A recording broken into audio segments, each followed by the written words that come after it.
Welcome back.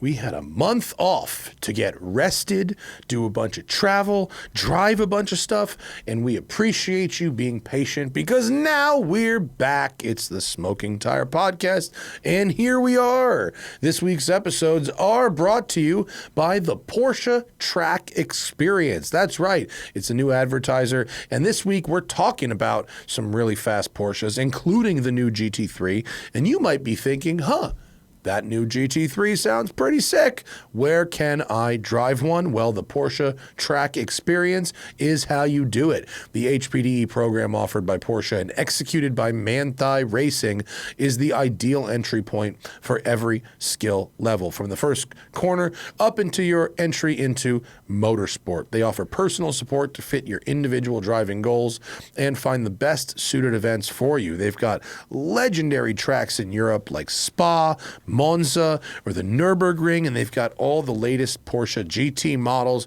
including the new 2025 Porsche GT3. Also available are cars with the Manthey kits to feel the difference for yourself. You could even rent full-on race cars. You can learn from Porsche certified motorsport experienced instructors. The standards of the cars, events, and tracks are to the highest safety standards from Manthey, and you can meet factory drivers and brand ambassadors as well as development engineers. For more information or booking, head over to Porsche.click/TST. That's PORSCHE.CLICK/TST. Porsche.click/TST. And these folks do speak the English. All right, we are back, baby. And on this episode, I have bought a new car from Detroit. It's an electric Porsche Taycan, and we talk about that. Plus, I went all over the place. I took a train across Canada. My carbon footprint in January is terrible. My dad got a new car. Oh my God, I went to Supercross. I had a whole reading list, and I went to Spain to drive the GT3, but you won't hear about it until the next episode. But a lot to catch up on. Plus, Zach has a brand new look for his vehicle. The Smoking Tire Podcast has returned. Let's do it. Hello. I don't have a good hello. I need a better. Oh, you mean like a catchy hello? Yeah. That's what you mean. That's what you really mean. Hello, Washington. Exactly. Yeah. Ladies and gentlemen. Say what you want about Alex Jones, but he had a hell of a hello. Yeah, he had a hell of everything. His face turned red all the time. Hell of a settlement, I say. So bummed the Onion didn't get it. Oh, what a bummer. That would have been brilliant. So, I mean, I think the reason they didn't get, there was some technicality. I don't know if you want to call it a technicality, but that would have been good times. The judge, the settlement I read was that the judge said that they didn't believe that the Onion was going to make good to the creditors that Alex owed money to. So, yeah. And if I'm the Onion, fair play, Your Honor. Your Honor. Might not be our priority. Your Honor, they will get paid eventually. Yeah. At exactly the same time Alex Jones was going to pay his settlement, we will pay ours. Yeah, I don't know. Hi, we didn't want to start on Alex Jones. I did not want to start there. Didn't mean it. Just ended up there. It's been a month without podcasting, unless you were a pro driver, in which case, boy, did you get some good-ass radio. Juice. You learned about a lot of things. We talked about products that are coming out in 2029, stuff you can't even hear about. TST Stock Picks 2025. Yeah, Jim Cramer came in, so just opposite trade him. Yeah, I have one bit of stock picking advice, and that is do whatever the fuck Nancy Pelosi is doing. Oh, yeah. I mean, be a senator or a congressperson. Yeah. I've gone back on Reddit, not actively, only passively, only looking, not talking. And one of the best places I've found on Reddit so far is the Nancy Pelosi Stock Picker, which basically, I don't do this, but I'm watching other people do it.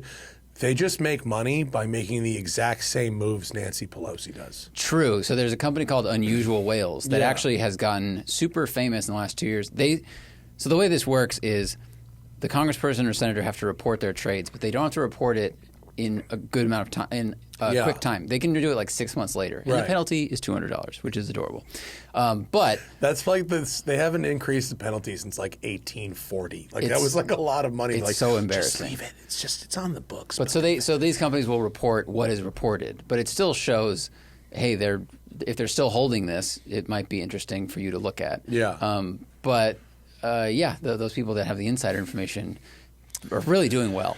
They're doing well. Great. Doing great. I don't want to talk about fires because we talked about it a bit on the Pro Show, and it's sort of like there's a lot of things that still need doing, a lot of people that still need helping, but I think people are sort of tired of hearing about it constantly at this point. I feel like it also rained last night. Thank God. Yeah. Did that put out all the fires? I think they're all like 94% now. Yeah. Okay. It rained a lot. As it turns out, it helps. Yeah.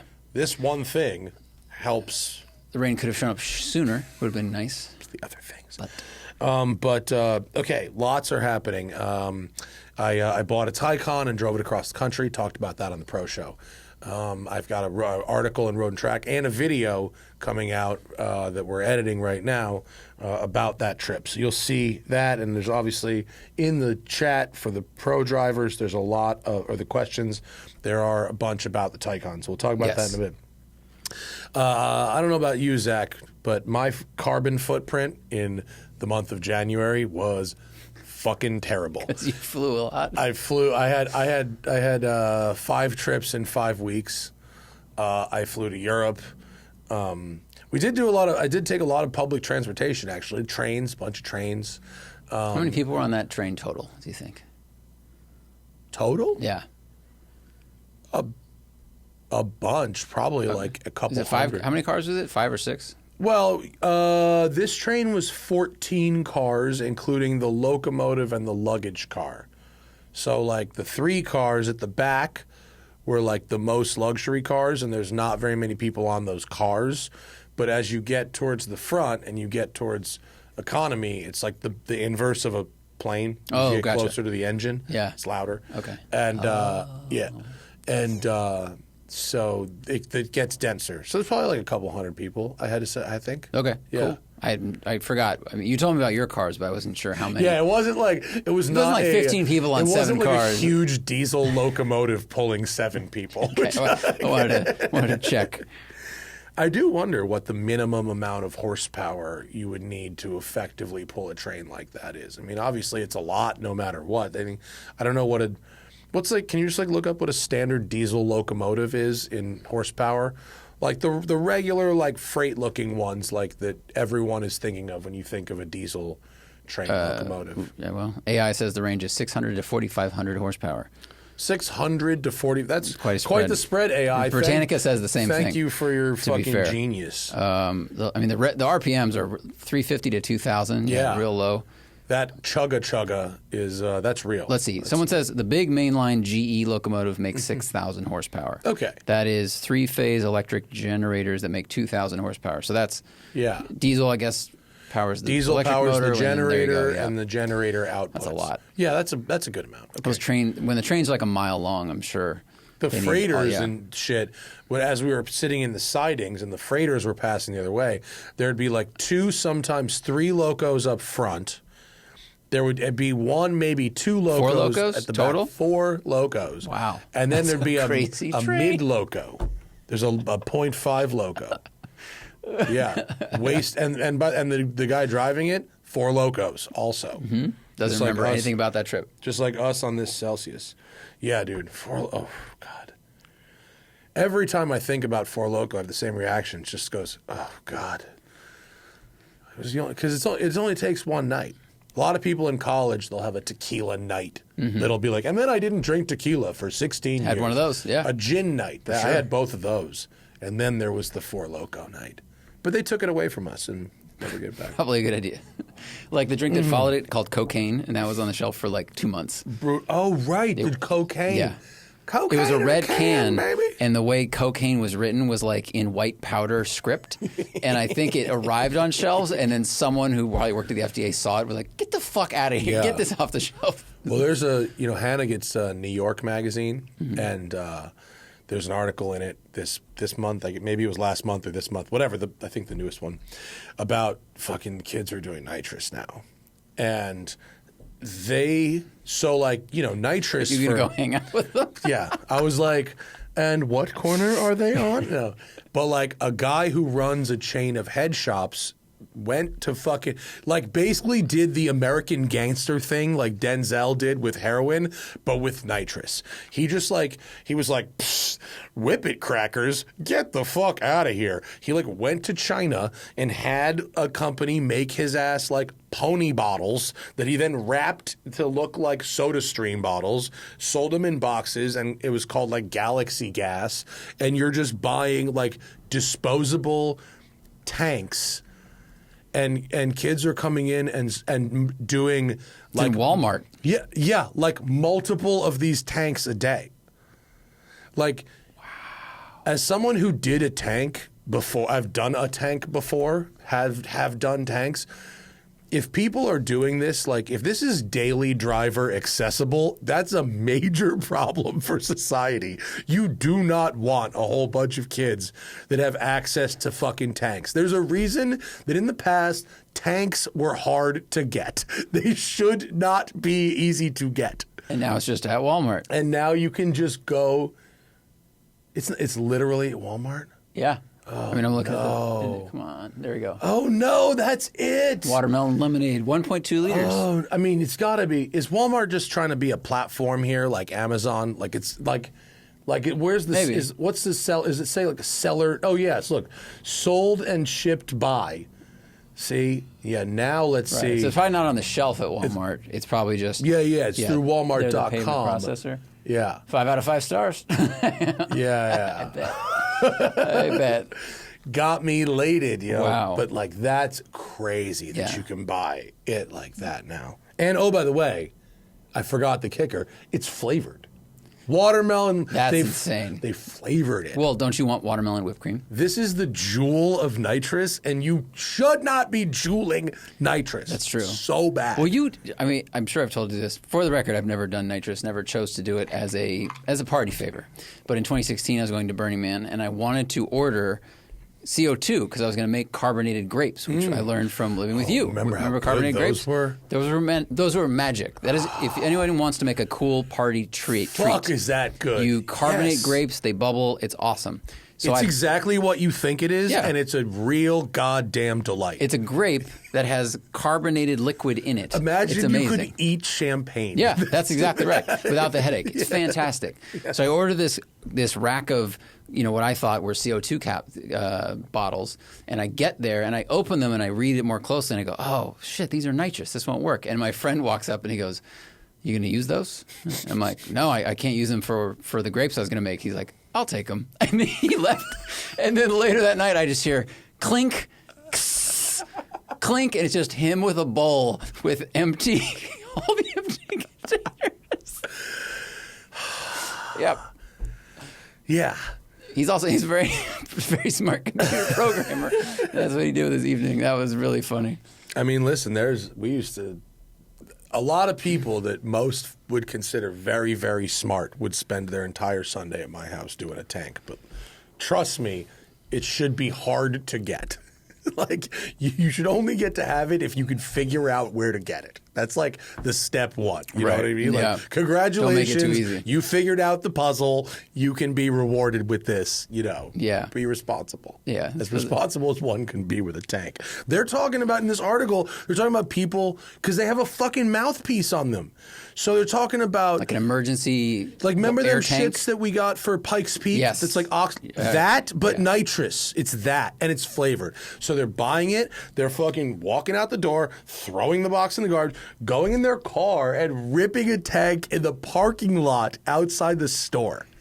How did that? I guess there's no governing body for this thing because you go it's totally unregulated. Yeah, of course. Because otherwise you go, how do you make whipped cream with this? Show us, but you don't need to. There's no one to show. The article talks about how they had to take down their whole website, and now they put their website back up, and it's all these like cooking videos that have nothing to do with anything. Yeah, and they're selling it for the same reason. They just have to make it look like it's for cooking. Yeah, absolutely. Folks, got to take one quick break for Aura Frames, who are supporting today's episode. Now listen, we all know someone who loves taking photos. Maybe it's you, but their hundreds of pictures are just wasting away on their phone. Put them to good use. The unique, stylish, digital picture frame from Aura Frames is what's up. It was named the #1 digital picture frame by Wirecutter, and for a good reason. It's so easy to set up, and there's different frame options. This is perfect. This is absolutely perfect because, A, my sister has young kids, right? And she likes to just dump all her photos of the young kids into this share album. And it goes ding, ding, ding, ding. It's blowing up my phone constantly. So here's what I did. I got the Aura Frames. I said, don't put them in the shared iCloud photo where it's blowing up my phone. Put it in the Aura Frame folder, and that way the photo goes into the frame. It's sitting on my desk here, and when I'm at home, I see the new pictures, but it's not constantly ding, ding, ding on my phone. It is perfect. It comes with unlimited storage. All you need is the free Aura app and a Wi-Fi connection. Upload as many photos and videos as you want year-round. Now, right now, you can save on the perfect gift that keeps on giving by visiting auraframes.com. That's AURA frames.com. Listeners can get $20 off the best-selling Carver matte frame with code TIRE, T-I-R-E. That's Aura Frames, AURA frames.com. Promo code TIRE. And don't forget to mention that we sent you to show support for the show. Terms and conditions apply. It's fucking crazy. Well, here's why that's about cars, because these people are buying it and going to their cars, huffing a fucking tank and then driving away. Are they driving or are they sitting there for a while? Well, what do you do? They're Take driving, a nap? The implication in the article, which was quotes from the people who worked in the store who were very concerned of what they were selling, was that, you know, people would buy the thing, sit in their car for fucking 10 minutes and then drive away. But if you've just done a volume of nitrous of any kind, you should not be anywhere near a car. Okay. Even once the whoa, even when that stops, you should not be driving. If the whoa lasts longer than 4 hours, contact your doctor. Oh, shit. Then you have not done nitrous. You have done something else. Oh, shit. So, yeah. Let's see. We're not going to talk about the GT3 today. We're going to talk about the GT3 next show. Because even though by the time most people listen to this show, it'll be after the embargo, we'll have a video on the embargo. So go watch that. If you need to wait, you want to hear more detail, more whatever, then we'll have it next show. My phone let me down, though, on that. My iPhone mini. This audio thing. Well, that let you down on Taycan. What a bummer. Let's talk about your car, because we didn't get to talk about your car last week because you wanted everybody to hear. It's very important. Well, yeah, 405 Motoring was very nice. Them and Pure PPF hooked me up and gave me a very nice discount on this process. So I obviously don't want to tell that story to just 1,000 people. Same reason we talk about press cars on the public forum also. But I was not prepared when I started this journey. I was not prepared for how long it would take, and also just how many processes my specific car would require. I'd like to preface everything by saying, if you have a normal car with OEM paint, you probably won't have to deal with the shit I dealt with, or that 405 dealt with, really, because we had a lot of discoveries along the way. Your car doesn't have any paint left. No, it has some paint in some parts now. Does it? Yeah. Like primer paint, or like blue paint? Some blue paint. Okay. Yeah, they didn't sand the entire car to primer. They did sand all of the clear coat so that so the thing with wrap is, if you're putting it on a car that has really good fresh-ish clear coat that's not falling apart like mine literally was. I mean, I have photos. Then you can just put it on there. Mm-hmm. But if your clear coat is so old that it's peeling off, which mine was, because here's a photo for everybody. And this is just one spot. Yeah. So in 4 different places, my clear coat was literally just peeling back, like, you cook eggs on a pan and then you leave that pan and it just starts to lift. And so because of that, they couldn't trust that the wrap would stick to the clear and that the clear wouldn't lift underneath that. And that ended up happening. We'll get to that. So this is why they said, well, we're going to have to scuff the clear all over the place. And they said, are you okay with that? And I said, yes, because it looks like shit. Yeah, I mean, there was no going back from this anyway. It's wrap or paint at this point. Exactly. It was Yeah. wrap or paint. That's what I was faced with. And sure, the car here looks pretty nice. That's because you can't see the bad parts. But Yeah, you could. Yeah, there's angles. there's angles where it's You can pretty hide good it. Yeah. if you clean it. If you were but trying to sell it, ace though, you could. I could you get them to could. show up. You could. But then they'd go, "What's this?" It's like when someone takes the first picture on the ad is the front, and then Yeah. you realize it's convertible. Yeah. That's very popular in the E46 sales community. They don't tell you it's a vert. They just say That's E46 for sale. very, very funny. But like, you know, the left A pillar was fucked up. Oh yeah. All right. What are all the yellow tabs? Here's a picture. It looks like you're doing aerodynamic testing in 1964. It does. Yeah, me and Pete Brocker designing the new GT, Ford GT. So I dropped the car off, and they go, "Hey, do you want us to? We're going to fill all the pits and all the bumps and all the dings in it, because if you put new paint or wrap on something, if you don't fill those little parts, it's going to be really obvious. Right. You're going to have all these little valleys that are, you know, just covered." So I said yes. I came back like a week later. I didn't know how bad my car was. And like you said, it looked like a crime map of any major city, and each yellow tag is a crime. I mean, there were, this is the left side for people listening, probably 25 pieces of yellow tape. Yeah. On this side with scuff, and they prime it and they fill things.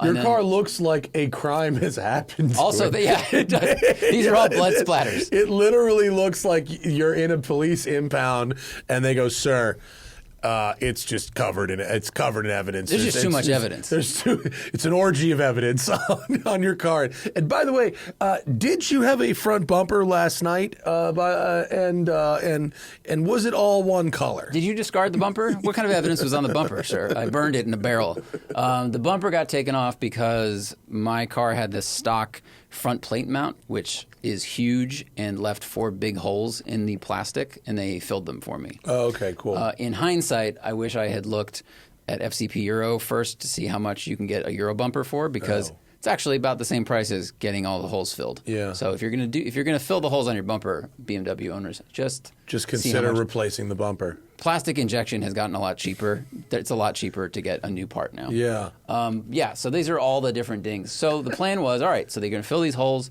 They scuff the clear down. They put the wrap over it, right? So this is what the color looks like.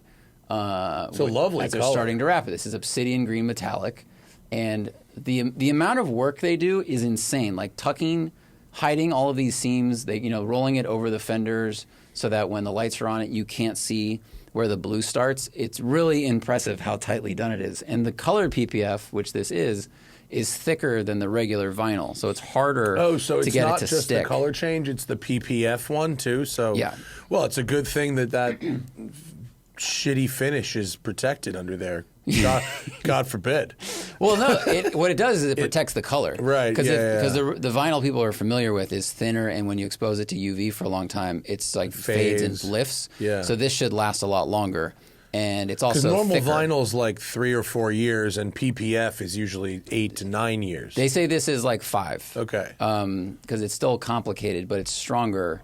Versus if you wrapped your car before and you wanted to protect it, you have to do PPF over the wrap. Oh, yikes. So just double the cost. Yeah. Which is high. Yeah. So this shit's rad. And, I mean, they have so many different colors. It was kind of hard to choose. But then I go in one day and I say, "How come the hood's off the car again?" And they go, "Oh, you haven't seen your hood?"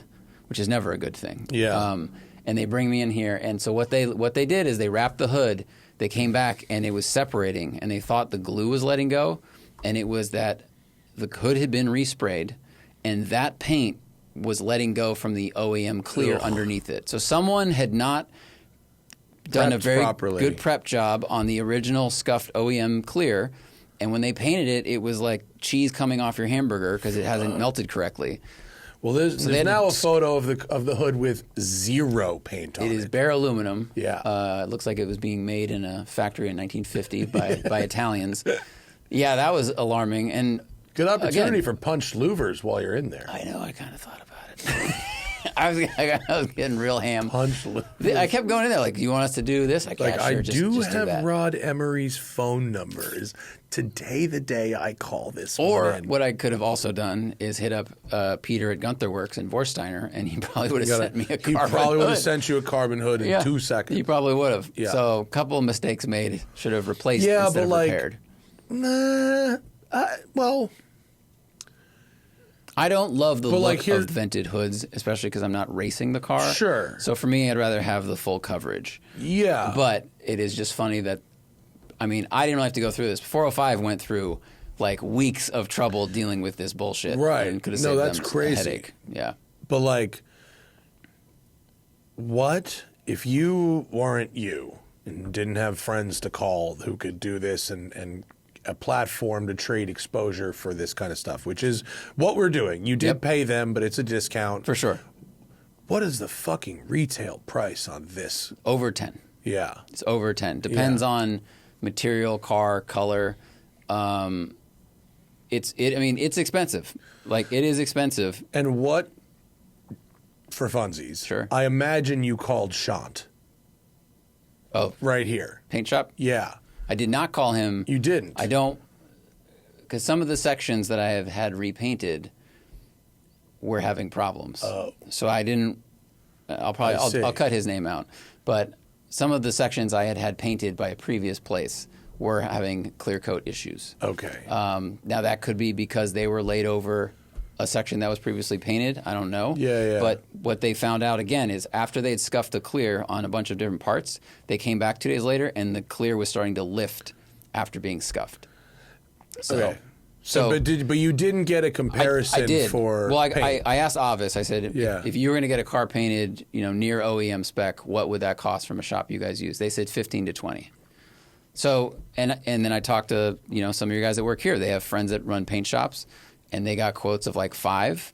But I said, all right, well, what's the prep like? And they were like, oh, well, they sand it quick and they shoot it on the car. Like, do they take the trim off? Do they shoot it, or do they tape it? Like, what I learned basically is with any body work, it's how much attention do you want paid to the car. Mm-hmm. I mean, you can obviously go to Mako and get a color put on it, or you can go somewhere in between, or you can go OEM level where they take the whole car apart. Yeah. So it just depends on how much you want to spend and how long you want it to last, what you want it to look like, etc. Yeah.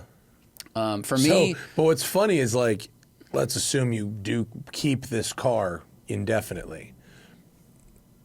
By kicking the 15 to 20 down the road 5 years, sure, it costs you I have 35, Right. It costs you a grip more. that is valid. Yeah. So it's, I mean, a lot of people do this. It doesn't make you, it's just a math problem, right? It's like, is it worth saving up and biting the bullet now, or, do I kick the can down the road?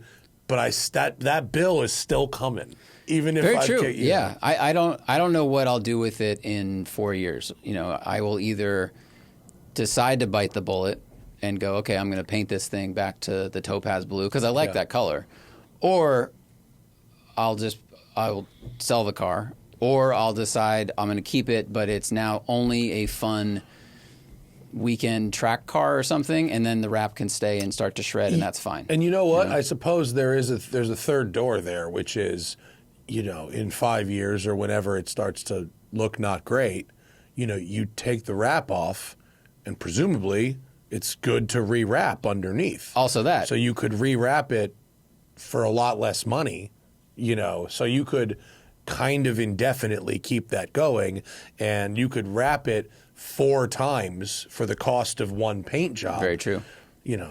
Also, like at a certain point, this car will either be a race car, Right. or a drift toy, or Exactly. something, or fully restored. Yeah. These are your only Yes. or you sell it, or you're just like, I can't, and either you go find another one that's like quote better, or whatever your next thing is. Yeah, those are the These are your three three paths options. I Yeah. also see. I'll either have enough money or enough love for it. I go, I want this resprayed perfectly, or just be like, all right, I'm done. It's no longer my everything car, so I can drive it hard. I'll keep the green on for as long as it lasts, Yeah. and that's fine. It was also a fun way to experiment with a new color without repainting. Because the thing about repainting, if you repaint your car the OEM color, that's what you should do, because the engine bay you don't want to repaint. Yeah. But if I wanted to paint my car Remember my Oxford Fox green, body had a red engine bay? The exactly. color was black. So you have to either decide: am I going to leave the engine bay blue, but then paint the car green, or do I take the whole fucking engine out, which would cost who knows $5,000 more, and then paint the whole engine bay as well. Yeah. So there's a lot of different decisions people have to make, and I understand. Like, look, this is an expensive thing to have done. Most of the cars in that shop were worth way more money, as were their owners, than my car or myself. I mean, this is an expensive process, and they do seriously amazing work. Like, they took the whole car apart. They took trim off. They took lights off. You have all new. Do you have new lights? I have new lights, corners, seals. FCP And Euro hooked trims. me up with new trim, new grills. Yeah. Because if you're going to replace It some looks of the like aesthetics, a new car on the outside. Yeah. Then you open the door. Then you open the door and you go, oh, it's the same cracked interior. They did the door jams. I mean, they did a lot of work. Like, so I want to give credit to 405 because I saw a wrap at the FCP Euro show. It wasn't their car. It was someone participating. And the wrap was lifting on the trunk. It was like you could see wrinkles in the corners. A bad wrap is really bad. A cheaply done wrap immediately jumps out at you. I love the guy, and I feel bad even bringing this up specifically because the car I'm talking about burned in his garage in the Palace. It's fine. God. But he bought it. He's one of our clients. He's also a friend of mine, and he he kept it here most of the time. At the time the fire happened, he had it at home, and his daily was sitting here, which is unfortunate.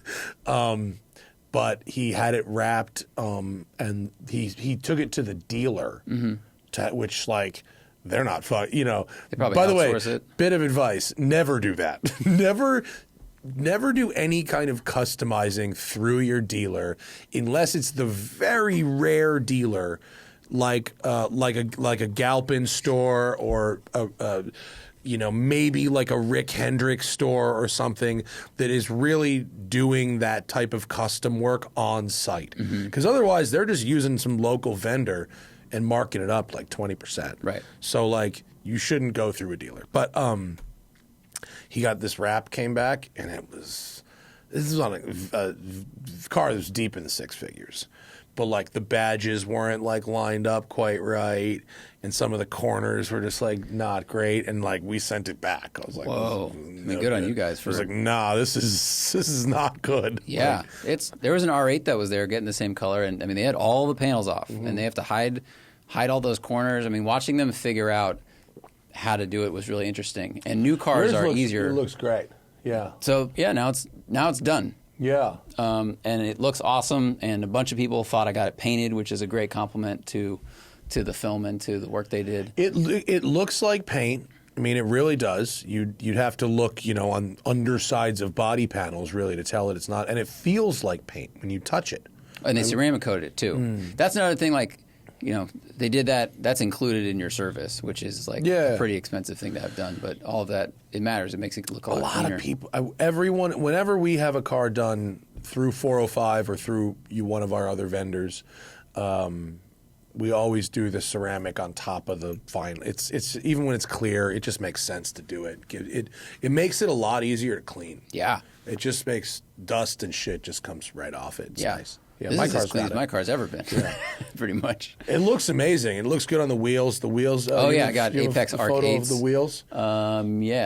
They remind me of the wheels that that JF had on his M3, which in a video I think I incorrectly referred to as CSL wheels and got fucking roasted. But they look very nice. Yeah, I did bronze split wheels fork. from Apex. Yeah, I very love the nice. way the shape of them and the color. I was thinking about doing gold because the gold would kind of work with the flake, but you have gold on the Spider, and I didn't want to.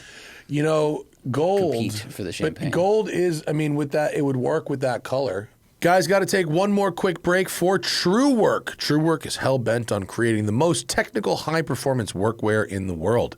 The Truewerk story begins in the Colorado mountains, where a trade worker knew there had to be a better solution than the wet, heavy gear that was weighing him down, and Truewerk was born. They talked a real big game when they hit me up. They said, this is going to be the best pair of pants. This is going to be the best sweatshirt you've ever worn. And you know what? they weren't wrong. The sweatshirt was really well fitted. It was light, it's warm, it's comfortable, it's got good pockets. Really double XL, which is the size I wear. It fit true to size.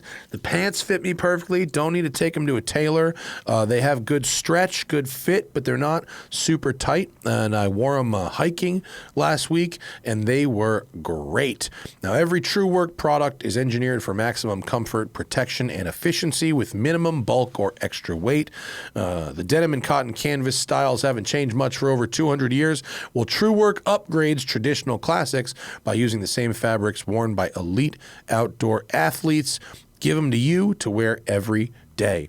The soft, stretchy, sweat-wicking, soft-shell work pants, that's what I've got, are a major upgrade over wet, heavy jeans, and the wind and waterproof shells used intelligently placed insulation for streamlined warmth that lets you stay mobile and agile.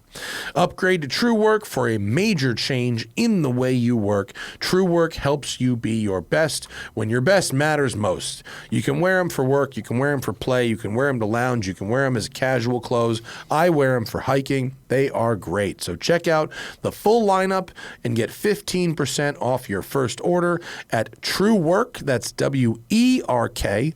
TRUEWERK.com/tire. That's 15% off at TRUEWERK.com/tire. And now back to the show. I'm talking about to the homies at HRE about wheels for the Taycan because the wheels fucking suck. They're weird looking. They suck. They're very geometric.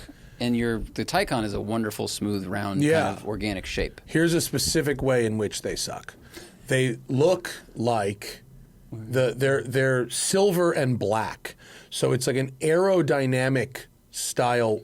In this photo on the gram, all you really see is the silver. And if all you see is the silver of the wheel, it's the same design as the GT3 wheel.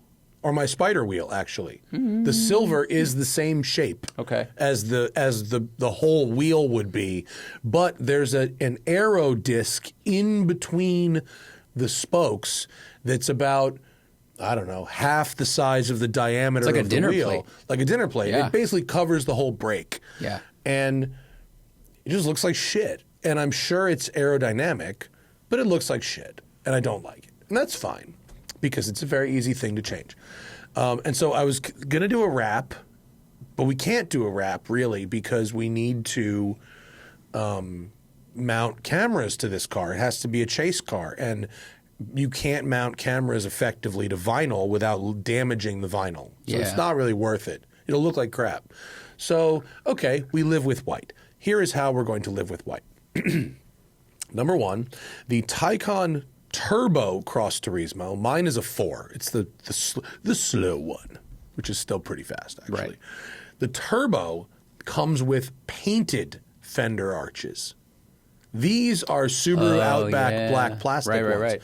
So we can order them if our Strada, shout out to them, Arling at our Strada here in LA.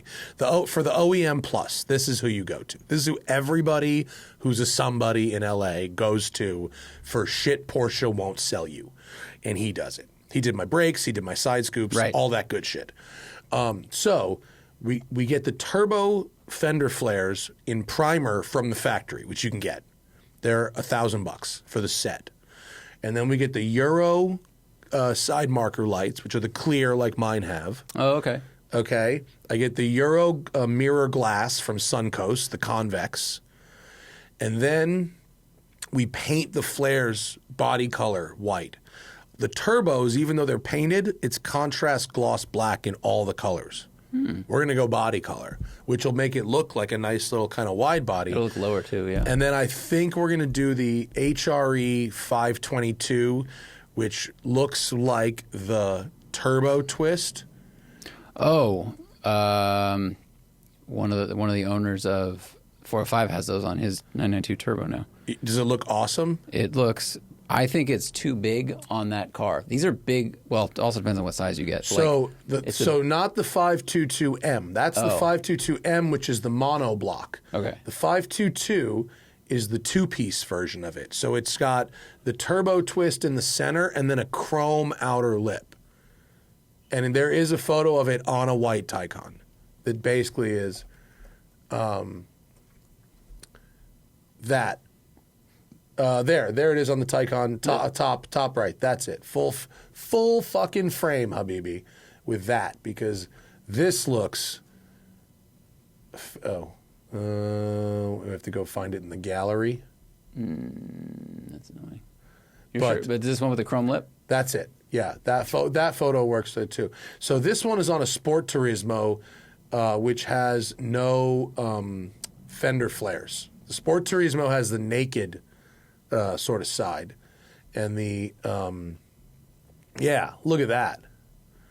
So it's a turbo twist style wheel, inspired by the classic turbo twist on the 993 and the 996. Yeah.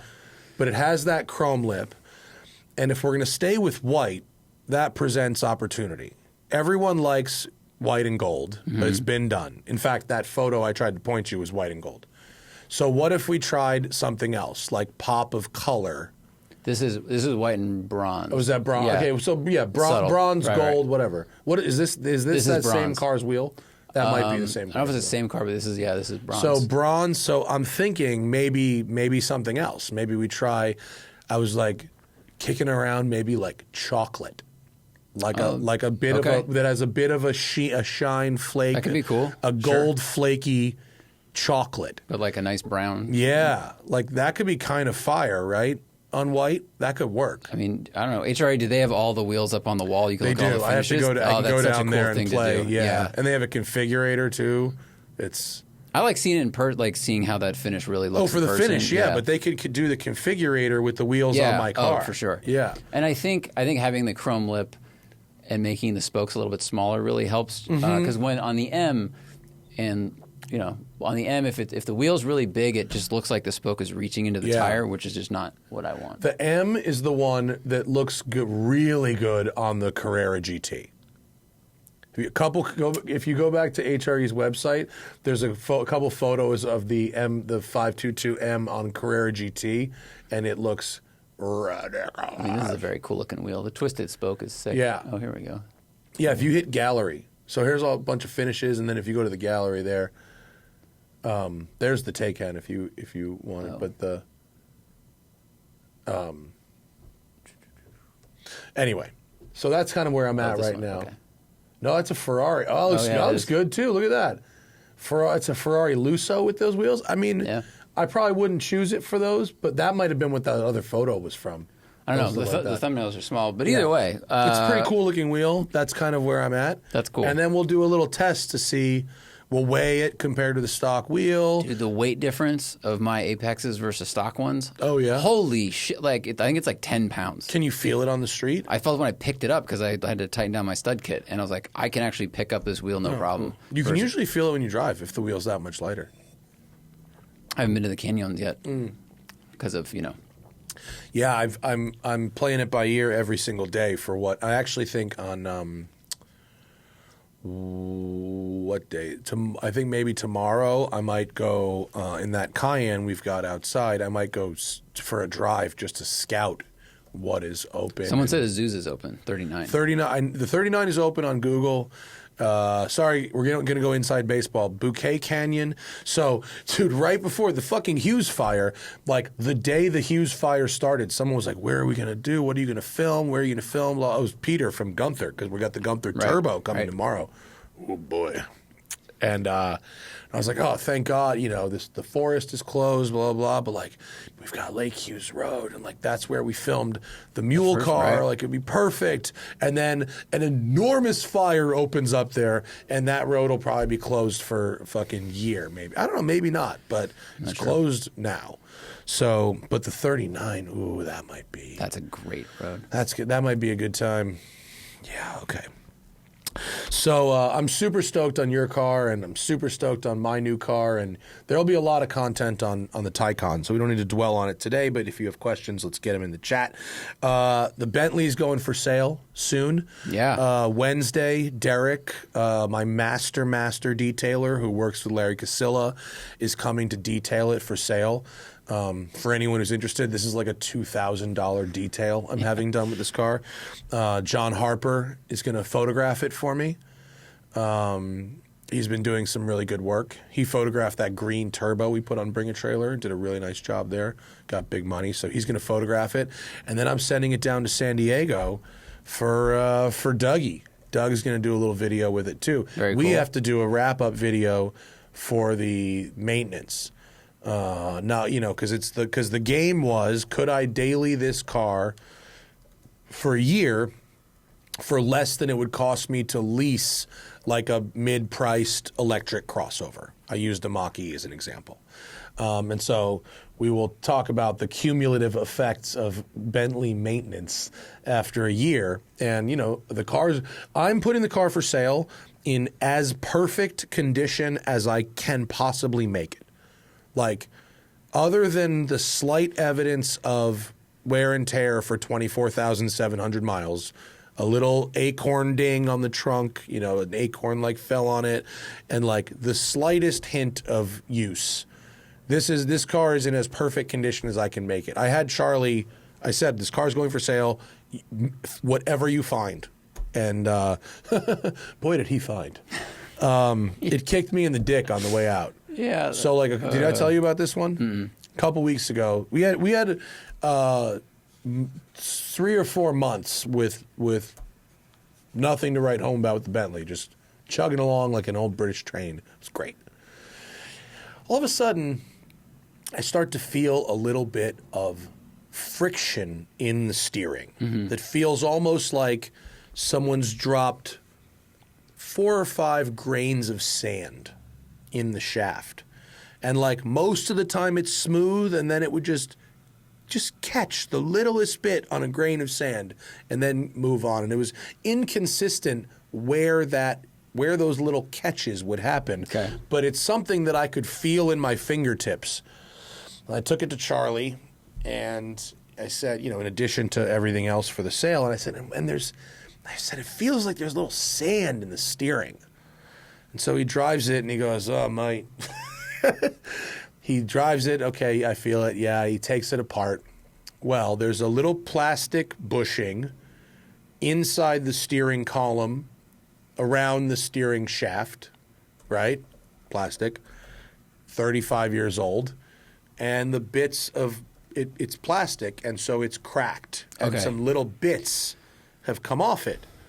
And they're knocking around in there as you're steering. Right. Okay. It's like a fucking plastic, like, you know, 1 inch or 2 inch. Bleh. Well, not only is the part not available, the plastic little bit, that's not available. Not only is it not available now, it was never available. It was never designed to be replaced individually. Oh, now, no. Charlie says he has never seen one break. This is the first time. He's been working on these cars since 1970. This is the first time he's seen one break. Okay, what do I do, Charlie? Well, we have to get you a refurbished steering column. The whole unit for this little bit of plastic. So here's a question. He's never seen one break. Fine. Yeah. They don't sell the individual part. Interesting, because if they're refurbishing the unit, Yeah. do they not replace that part when they refurbish said unit? No, I'm not saying Charlie does this. No, they find one that's good enough, Okay. and they refurbish the rest things of it. around it. Oh, yes. boy. Now, my second thought is, well, there has to be some way for people to 3D print replacements for this. Mm-hmm. But if this is the first one he's ever seen break, then the demand isn't even there for one person to spend 5 minutes replacing. Right, you are the market. Yeah. And if I was if I was Jay Leno and had the tools and probably has a 3D printer and, like, you know, knew people who could do that, like, maybe. But I just want to fix the car so that I can Sell sell the it car. and move on to the Yeah. next thing. So in the very last thing, this whole time I'm driving this fucking thing for a year, and it's, you know, things have broken, and it's mostly just shit that is made of plastic or gasket, and over the course of a very long time has aged out and needs replacing. And I'm a weenie. Like, I saw like 3 drops of oil on the ground and went, That wasn't there yesterday, and it went to Charlie. Rookie numbers. And it ended up, but like, and No, I know. not It's how everybody you are. You would take do really that. good. You take really good care of your cars. And part of the experiment is fixing everything. Like, I was willing to burn money on fixing everything that needed fixing to a fucking T. Most people, when the rear windows stopped going down, wouldn't call Charlie and go, I need to bring it in right now. They would like live with that for a little while. Like, I'm not that. 3 drops of oil? Oh, you need to replace your fucking brake booster.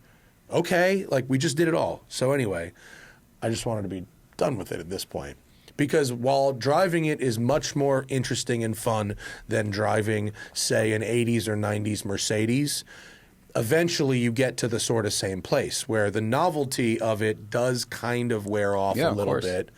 And especially if you're dailing it. If it's a weekend car and you're fucking rolling, like, I totally get it. You could extend the fun for a long time. But that's also probably when people defer maintenance because it's a weekend thing. Right. Who cares? Sure. They can just, I don't need the back windows. I just drive it to dinner sometimes. Yeah. And there's stuff where if it was just me, I'd put up with it, but Hannah's driving it.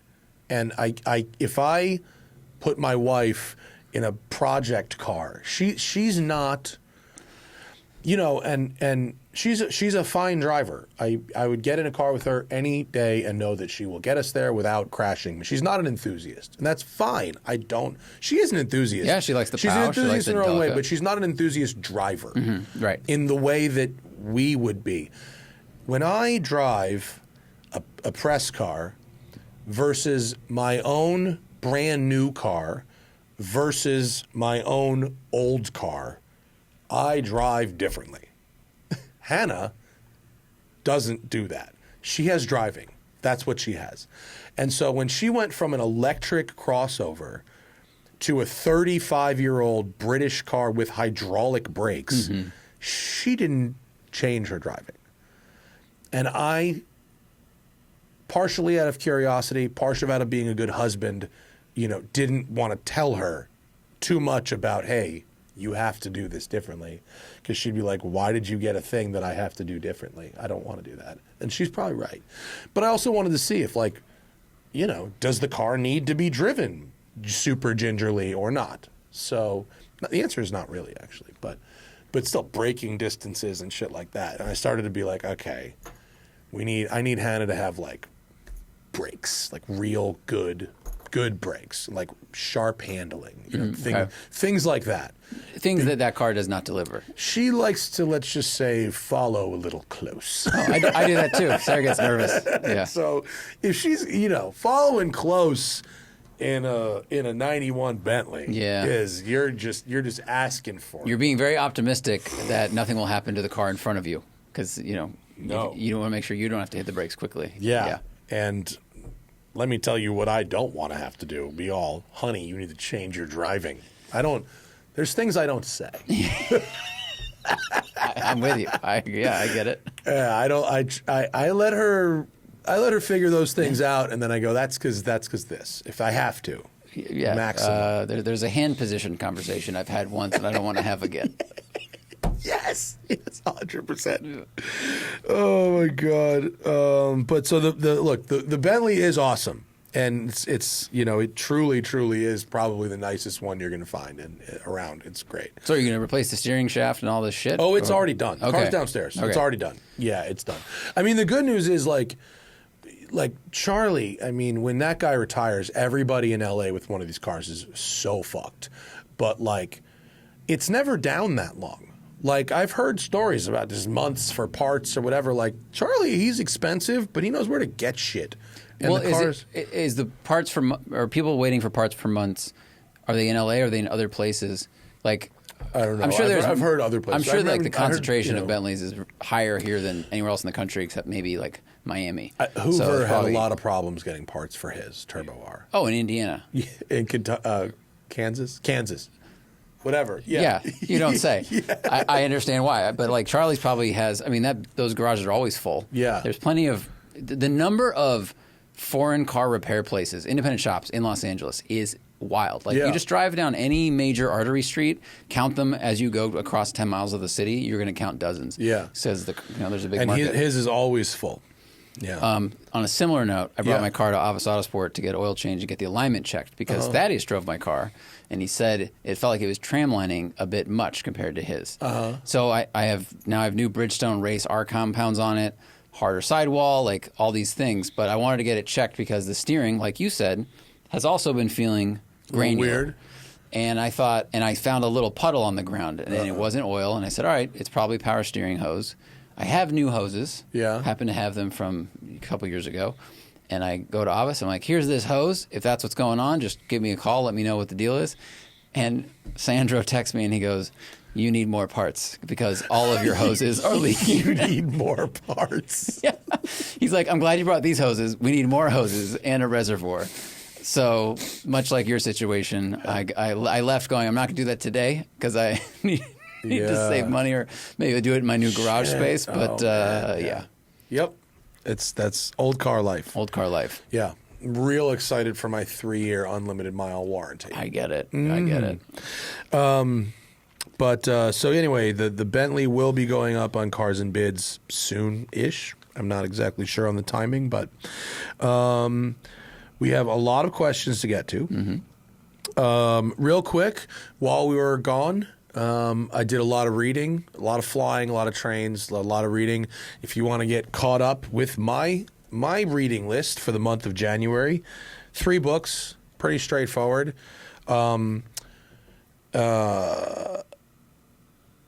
Escaping the Rabbit Hole is one that I liked. It's by a guy who talks people out of cults and conspiracy theory. He sort of deprograms conspiracy theorists. Kind of interesting stuff. By Mick West. Yeah, Mick West. That's it. And Typhoid Mary by Anthony Bourdain.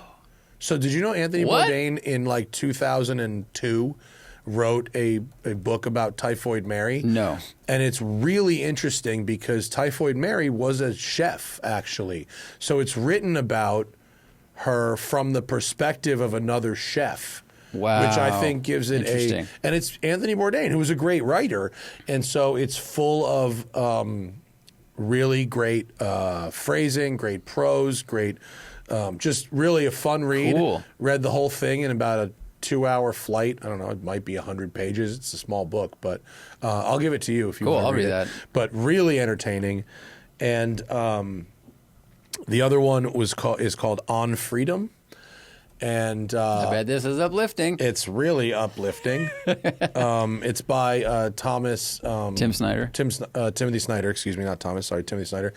And basically it explores the idea of freedom. Snyder is an expert in authoritarianism, so it's kind of a good time to start reading up on authoritarianism. And his last book was on something else, but it was like on authoritarianism, on something. More about that. Help me out here. I'm looking at his list. On tyranny. It's on tyranny. Oh, yes, there it is. On tyranny. So I fucking read it too. You'd think, but it was a long time ago. 2016, I think I read On Tyranny.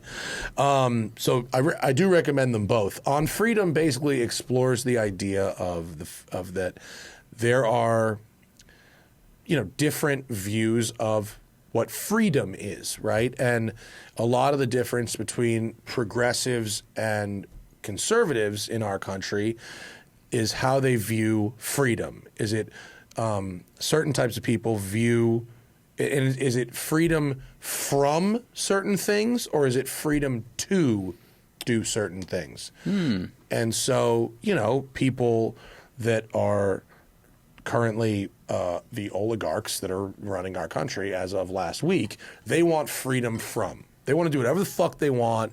They're, and there to not really be consequences for that. Freedom from anything.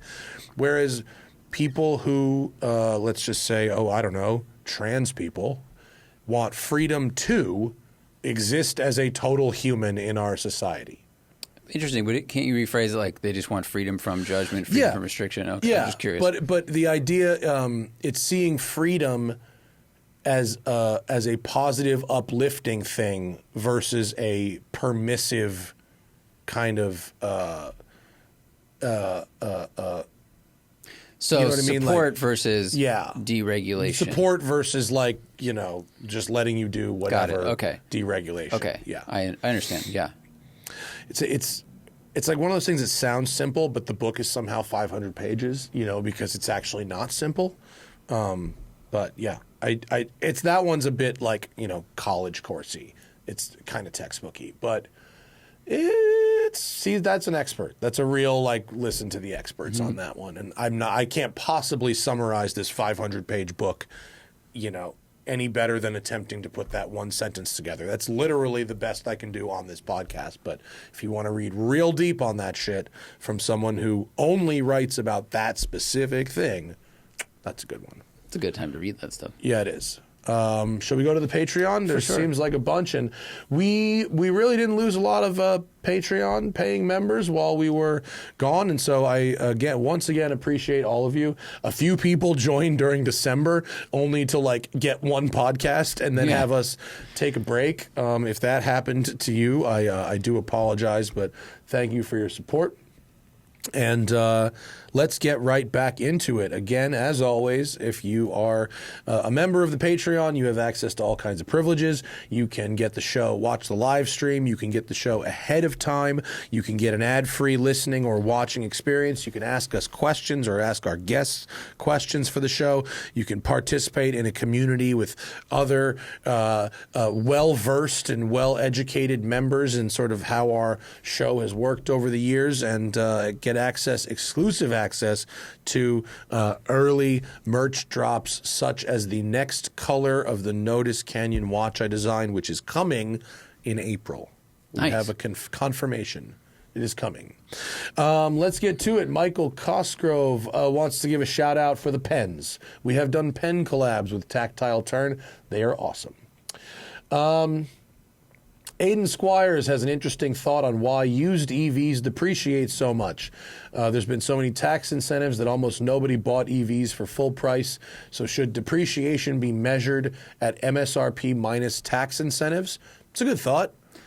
I don't know. Someone replied that not everyone qualified for the tax incentive, so maybe that doesn't actually. It seems like it's hit and miss. So I think you have to calculate from MSRP just to make sure it's consistent. Right. Well, and so depreciation affects the person who buys the car first, right, and also the next buyer. So on the one hand, it's like, yes, the first person might have lost less money than the MSRP to this part because of the tax credit, but that doesn't necessarily affect the same person who's buying it depreciated. True. They're looking at it, that number that they then sell it to the second guy is based more on the market value than whether the first owner got the tax credit or not. Right. Like the value when it's sitting on the used car lot, it doesn't matter that whether the first owner got a tax credit or not. Yeah. The market sets that value. The market sets that value. So if a car, especially with a nice luxury car, like the Porsche Turbo that sold here, the Turbo S, if it started at $220 MSRP, let's just live in fantasy land. Someone got a tax credit for $7,500. All right, so it was $212, but then it falls to $160, and then it falls to $120.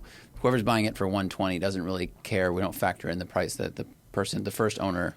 The rebate that they got. Yeah. Like the fall is still huge. Right? Sure. And I think even if you include these tax credits, some of the EV depreciation we've talked about, your Taycan Turbos, the depreciation is still outpacing gas Mercedes, gas Porsche, etc. Yeah, except for some Porsche. Some gas Porsche was a bad example. Some gas AMGs would out depreciate the Taycan, but not a lot of them. Ooh, good. Oh, that's a good race. Yeah. Not like the great ones, but there's like a GLE 53 somewhere that depreciated faster. You know what I mean?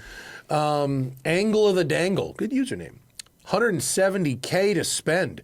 Fucking Richie Rich over here. Huh? 2-season car, 2020 McLaren GT. Or 2021 R8 V10 Performance, using it as a daily. I'd rather daily the Audi. Yeah. I love a McLaren, but those 5 Series based cars they're not my favorite McLarens, and I wouldn't want to daily that in New England. The R8 is a really It's got more room inside. It's a really comfortable daily. It's more room than the Huracan, even though they share the platform. And it's taller and longer than a Huracan. And the V10 Performance, I mean, that is a good, fun car. That's a really good car. I think they look awesome. Dailying it, you can't argue with the R8. If you want a daily driver supercar, that's the choice. It's comfortable, great tech. You throw some snow tires on there, that's a fucking 3-season car. NA motor, sound. Yeah. Probably more service centers for that car than the McLaren as well. Yeah. Caucasian Asian. Excuse me. Causasian Asian. I might have missed. Did you copy that wrong? I wrote it, but let me see what their name actually is. It says now that we're it's Caucasian Asian. It's Caucasian. Sorry. Now that we're used to seeing right-hand drive cars in North America, what's the most unremarkable one you've seen? I sat behind a right-hand drive Grand Cherokee in traffic last week. Wow. So I have a theory about that. I think the most unremarkable right-hand drive cars I've seen, and this is a bit of a cheat loophole in your question, are ones that are driven by the post office in like rural locations. Like I've been to like Vermont particularly, New England. To go back to New England, they drive like right-hand drive Jeep Cherokees and Wranglers to deliver the mail. That must be what that was for. It's got to be what that was for. Because we don't border any countries that would import that, right? I mean, Mexico's left-hand drive. Oh, yeah, no. And Canada's left-hand drive. Yeah, no, you wouldn't. So I mean, if it's old enough, like, you could import one back from England if you really gave a shit. Right. But I wouldn't be surprised if that one was used as a mail carrier vehicle. That's cool. If they said something that wasn't a Jeep product as an example, I might think different. But all the ones I've seen have been Jeep products specifically. Okay. So, but to answer the outside of that, the most unremarkable right-hand drive car. It's hard. I think like if someone orders a Chaser but it's NA, auto or something like that, maybe it's an eventual project, but like that would be silly to me. Yeah. Or right-hand drive NA Supra. I mean, I guess it's probably cheaper, and then you could put a 2J in it. But I don't know. I mean, I've seen people import like. Right-hand. Well, they're not unremarkable. They're not. I mean, it's the most unremarkable car I've seen shipped somewhere real far away was not a right-hand drive car coming to America. It was shitty American cars that had gone to the south of France, to Monaco. That was the most like, oh wow, you have legally, whatever Monaco's version of federalized is. It might be considered France or on Monaco. I don't know how it works, but like. A fucking 89 Cadillac Fleetwood, like who is doing that? I remember Musto had a Monaco for a number of years, and we went and filmed it, and I was like, why do you like this giant thing? Because it's like a 73, and he ended up selling it to a guy in Finland, where apparently there's a big following for 70s muscle cars that are gigantic, right before smog restrictions kicked in. So yeah, that to me is unremarkable, but to someone they like it. Yeah. Okay, Darian Lux, please rank the Grand Tour Scandi Flick cars. The 04 STI, 04 Lancer Evo 8, and 07 RS4. I mean, rank? I mean, what in terms of what? Like, in terms just of what we like. The one I'd most like to own is the Flick? RS4. The one I'd most like to beat the shit out of for an afternoon is the Evo. Yeah. And I think the Subaru was always in between. It wasn't as sharp as the Evo, and it couldn't make as much power as the 4G63, but it was nicer to live in, and it sounded better, in my opinion. Evos were so buzzy. The buzziness drove me insane. Even if it was like, yeah, if I'm gonna die in 2 hours, you give me a fucking track and an Evo, let's go. It felt like it was made by the same people that make Hobie cats. Like the cheap boats are like the Sunfish. Yeah, I mean, Mitsubishi, they make like tractors and shit. Yeah. Yeah. I just learned today that Daewoo is making firearms, which... Really? Hannah sold those in college, right? She sold Daewoos. Yeah. You know, I've never wanted a gun, but now that Daewoo is in the game... Wait till Honda gets in the game. How can I not? If there is someone out there that has a matching Chevy Beretta and a Beretta, I'd like to know about it. And they specifically have to... Not just they own both. It has to match thematically in some way. There has to be intent. It has to be the same color. Okay, so get it. If someone owns a black Chevy Beretta, yeah, like matching.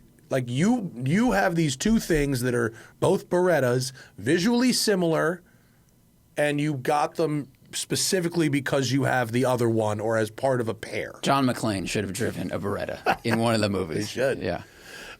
Break, Diego, break. What car events on the East Coast would you be more inclined to attend if you lived closer?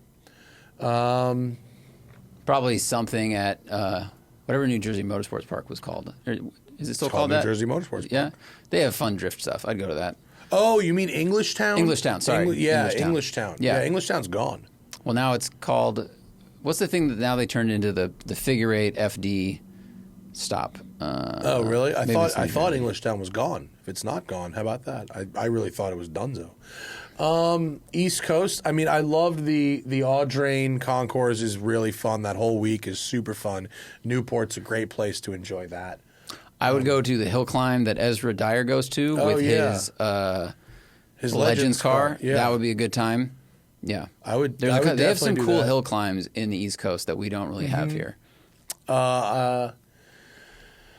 It's funny. I don't care about Amelia Island. There's nothing about that event in particular that. Supersedes Monterey. Well, it's another one of those, and I really like Newport on its own. Yeah. Like, it's an interesting place to go. Amelia Island, to me, is not that interesting. I fucking hate Jacksonville. I don't know anything about Jacksonville. That's where Amelia Island is. No. If I'm in Florida, it's Miami or bust, bro. So I don't have a lot of... I would drive some great East Coast racetracks if I was there. I'd drive Palmer and Watkins Glen and shit like that. I'd go to Montreal for F1. Yes. That I would do. And eat I at got Joe sick Beef. this year. I couldn't like go a to boss. last year. Yeah. Those things. Joey Bag of Donuts. Top priorities for an empty shell. Oh, an empty shell of a garage. Where do you start with your garage decoration? Well, okay. I mean, a garage really does have to be, a functional thing. Yes. So tools, once you have handy compressed air, some kind of like pseudo central compressed air, where you've got the decent sized tank and the spool on the wall, can't go back from that. You got to have the power washer. You need a power washer. I think it depends on what you're doing with it. So we just moved into an empty shelf garage, and I put shelves in and a tool chest because for me, place to organize my stuff so that I make the most of a one-car garage, and then having all my tools literally in one place. I haven't had that since I moved to LA.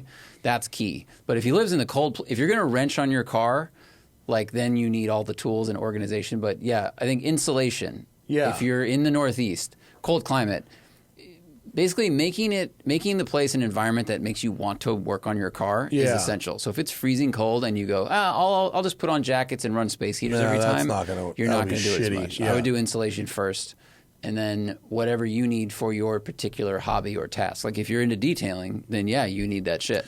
Yeah, you probably want running water, some kind of utility sink, Nice. running water. Insulation, definitely that. I wouldn't focus on the flooring too much. Flooring is kind of a luxury that it doesn't. You don't really get the returns until you get to a certain level. Agree. But you can also, if you own let's assume you own the home, as needed. I agree.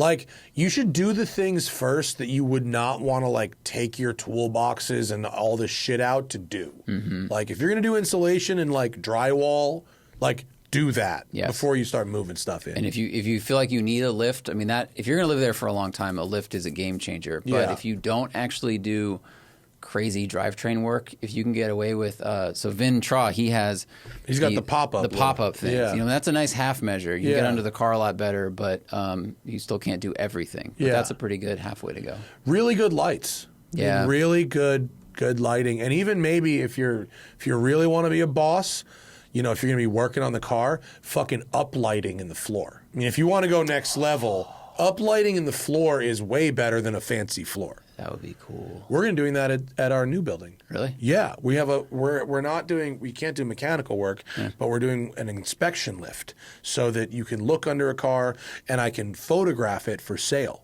Dude. So we're putting lights in the floor, so when you put the lift up, it's fucking You can see lit. it, yeah. Yeah. I It's bought not that hard. I bought a flashlight. I mean, that's a pretty far level of this. It's our third building. No, of course. If you can do that, do that. I'm No, looking for little niches that we haven't quite filled yet. I get that. That's where we're That's at. rad. Yeah. But good lighting is important. Yeah. Here for Matt's Cats. Every time I take an on-ramp in my 2023 Volkswagen Atlas, I'm astounded by how good the 3.6 VR6 sounds at wide open throttle. What are some cars that have no business sounding as good as they do, and what are some cars that sound inexcusably bad? I'll take the second part first. The Cadillac ATS-V was an enormous miss because it sounded like fucking dog shit. Well, it sounded like a 350Z, Yeah, which is terrible. Both are good cars. Both sound terrible. Yeah. And with a Cadillac, I think it's less excusable because it's a luxury product. It needs to have a refined sound. And This it was was just bad. 95% redeemed with the CT4 Blackwing, by the way. True. Which sounds lovely. Mm-hmm. Yeah. That's not, true. Not amazing, but like great. Let's see. Cars that have no business sounding. Astrovans with a V8. Oh, how interesting. Because they have a V8. Yeah. I mean, when I was younger, if I heard a V8, I assumed the car was fast, even if it was an old Suburban. But the number of times during a month where I turn my head and I go, oh, it's a Camaro, and it's an Astrovan, just shocks me. It's just simple V8 shit. But What else was like a regular? Oh, remember? I mean, this one's a deep cut, but when we were in New Zealand, Andrew's Mazda Lantis, that was fun. which That car's real fun. had the KLZ-E or something. It was a 1.8 or maybe a 2 or 1.8 liter 6-cylinder. Tiny little 6-cylinder that sounded almost like a Mazda rotary engine. Fucking thing was kind of cool. The intake sound was great. It was really, really neat and interesting. Yeah, they have, let's see. Which engine did you say?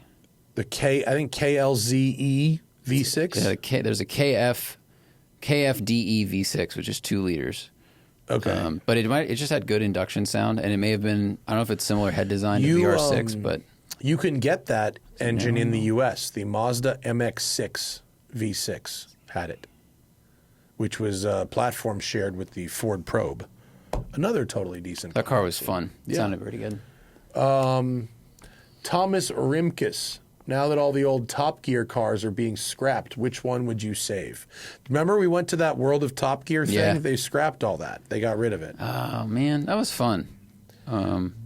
Which Top Gear car would I save? Man, those cars are all fucked up. Yeah, but I'm going to find a list of them because Top Gear, no, that's not the right thing. I don't remember if it was a Grand Tour car, but when Jeremy turned, or Top Gear, when Jeremy turned the Bentley GT into the Safari car, I was about that life. Oh, yeah, that pretty was rad. awesome. That was pretty functional, too. That was a great use of, and I think he kept it. He showed it in a season of Clarkson's Farm, where he had to like race across the farm to take care of something, and he was like, "Fortunately, I have a car." I mean, Arctic Truck.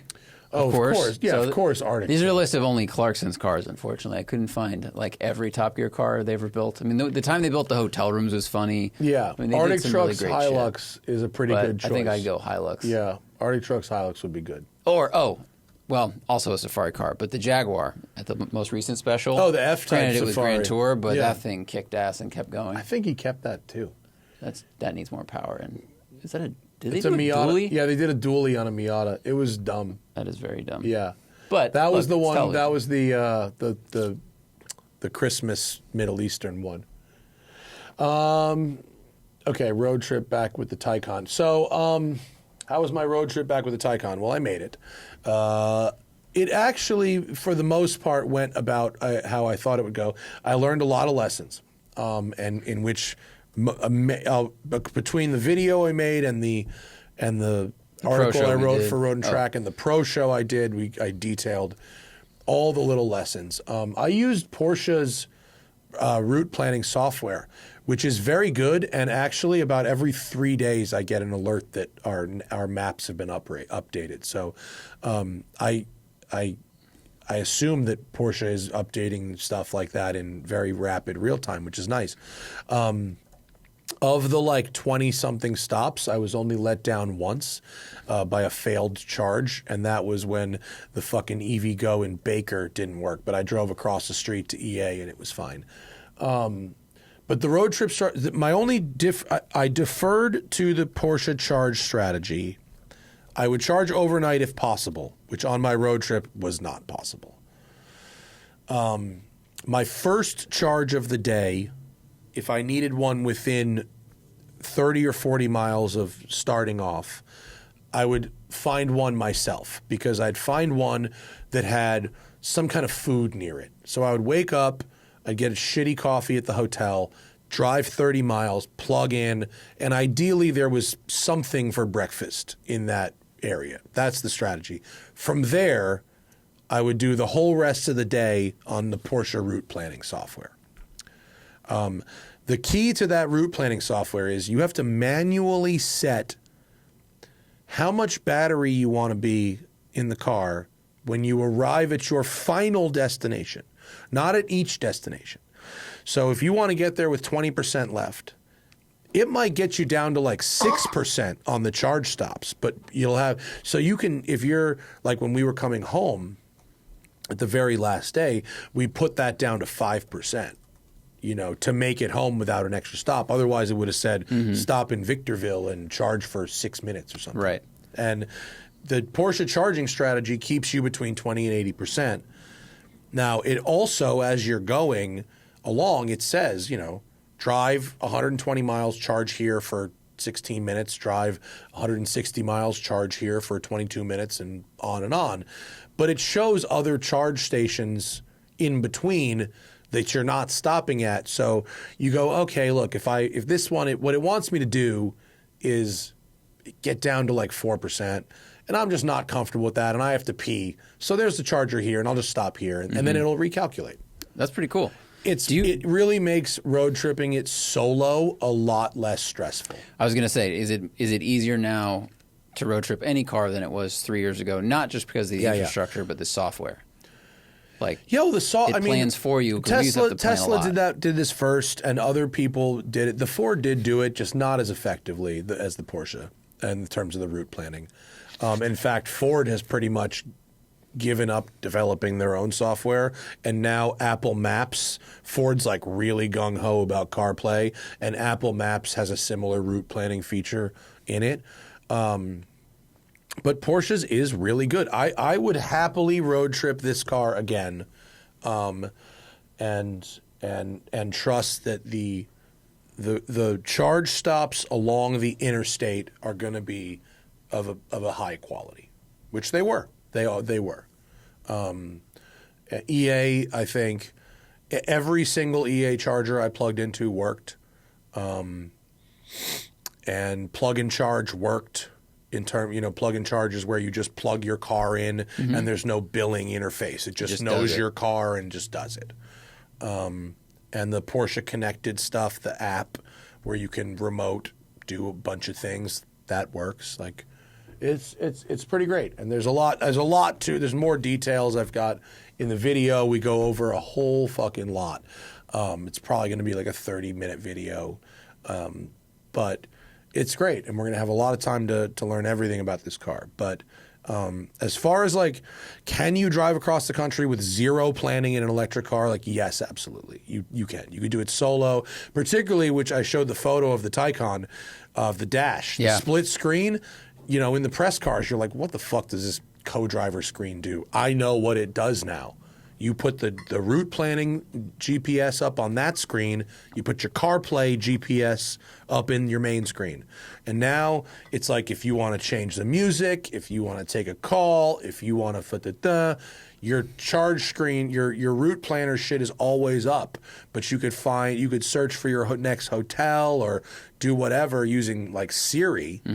On your Apple CarPlay at the same time. I've never seen another car that can run two standalone GPSs at the same time. Yeah, it was funny when we talked about that on the Pro Show and you showed me the pictures. It made a lot of sense because for years I would just look at the various press cars with those airbag screens. I'd be like, who needs this? Yeah. What is it for? Well, I wouldn't pay for it. But the fact that I essentially got it for free and figured out a cool use for it.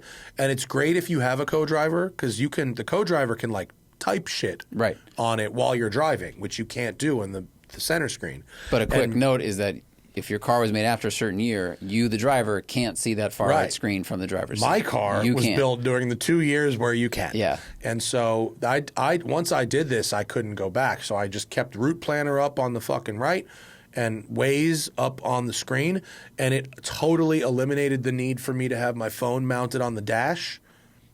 Ace. Absolutely no notes on that. So, and oh, by the way, at all those charge stops, even though the charging was slow because it was winter and et cetera, every stop I charged at, I looked at everybody's charge speed at that station if there was other cars. The Taycan was the fastest charging car at any moment that I looked. Now, people had different states of charge. That's not a scientific statement. But in my observation, doing 20-something stops in 4 days, every time I never saw one car charging faster than the Taycan at any given moment. So good for Porsche. 00 Slow, when will the rest of the 2025 Road and Track Experience be posted? The Austin one is up. Colorado one is up. We have a few slots. I think there's like maybe 2 slots left in Austin, 3 or 4 left for Colorado. I do not know exactly when the fall ones will be posted. Unsure. But don't worry, I will tell you. West Side Collector Cat Storage. Have you seen the new track in Phoenix called Podium Club at Atessa? I have not. I have not, but I'd love to check it out. Okay. All right. Tuna no crust. This is not going to go well for you, Tuna. Just sorry. You said on previous podcasts, meaning I said, that I don't really search out specific cars, but rather they sort of find you, i.e. the NSX, the Turbo R, etc. That is true. But if you were searching for a specific car, what would be your approach in terms of price, assuming clean PPI and the car itself was good? Would you try to stick as close to book value, or would you pay 10% more if the seller won't budge given the rarity condition? So I've always paid a little more for a better example. So if the example is really good, I'm willing to pay over what would probably be considered market value, because it takes time and energy to find a great car. Right. So at a certain point, that stops being worthwhile, right? It also depends on, is this something I want to drive, and therefore I don't want it to be perfect, or is it something that I want to collect, and therefore it should be perfect? Taycan, I literally bought the cheapest one in the country. And actually, I think one even a little bit cheaper went up like the very next day. And then in January, they all jumped by like $5,000 or $6,000. Maybe it was end of year deals. They wanted to clear out. Probably. Because I bought it on December 31st for fucking tax reasons, obviously. But, same kind of deal on the other end. I don't really haggle. If I find something I like that's pretty close to what I would expect to pay, I don't even bother haggling. I'll just fucking be done with it because my brain isn't wired like that. And if I really wanted a specific car that was rare and the seller didn't come on price, because life is short, and if you see a great car, right, just pay up for it. If you want the thing and it fits all of your criteria, and you can be done with that searching process, because that takes a lot of time, energy, etc. PPI in multiple cars. Well, I also, I saved money by buying a car in Detroit the week between Christmas and New Year's. North Detroit at that, 19-mile. Yeah. So, but it cost me time and money to get home. Mm-hmm. So, what is the value of that car in Detroit versus the value of that car at Porsche South Bay? Yeah. So there's that too. If your time is not worth as much as your money, expand your search to places that are farther where you're buying that car out of season and your money goes further. Yeah. Alex Hay says, this is a good one. How do you think the fires will change car culture and contemporary approaches to daily life in and around LA? Couple layers to that question. Contemporary approaches to daily life, other than possibly some preparedness, you've got the short-term exodus of people, right, who won't be able to rebuild their home for many years. Right. So they're just going to leave. So they might leave, or they might stay and possibly help accelerate the push that we want towards more multifamily housing in LA. I was reading the most recent Alyssa Walker article. Do you know that LA is 73% zoned for single family housing? That's fucking crazy for a city like this that has a housing crisis, right? So maybe some of these rules that Newsom was talking about dropping in order to rebuild could be applied potentially to building multifamily as needed. Contemporary approach to daily life, honestly, if you're not within a mile or two of a fire, life's going on. Yeah, true. I went to my dentist 2 days ago on Montana. This is in Santa Monica, quite near the Palisades. Yeah, that was an evac zone or warning zone for a while. If not that block, like a couple streets within my dentist were evacuated for sure, and less than a half a mile from there, houses don't exist anymore. But like restaurants, stores, I mean, life is going on because it has to. The city has to keep running. People still live here. And people want life to go on. People are still helping and doing good and whatever. We're going to be dealing with this for a while. And then car culture, like the biggest problem right now is like most of our roads, our fun roads, are inaccessible. Yeah. All of Malibu is pretty fucked. Angeles Crest is shut down because of the fires. Angeles Forest is shut down. The North Angeles Forest, Lake Hughes area is shut down. And so it's... That impacts a lot. That impacts people who, it's almost like, we're getting our 4-season privilege of driving all year taken away. And it's like we're in the Midwest and the cars have to be, put away for the winter. Our winter is fire season. Yeah.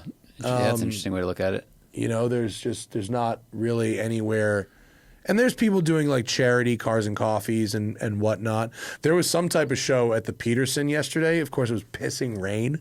Someone sent me a photo, and I'm like, it's so much. It's like rain, and yeah, the Peterson's got a parking deck, so it could be like under a cover, kind of. But like, I didn't even want to do it. Like, yeah.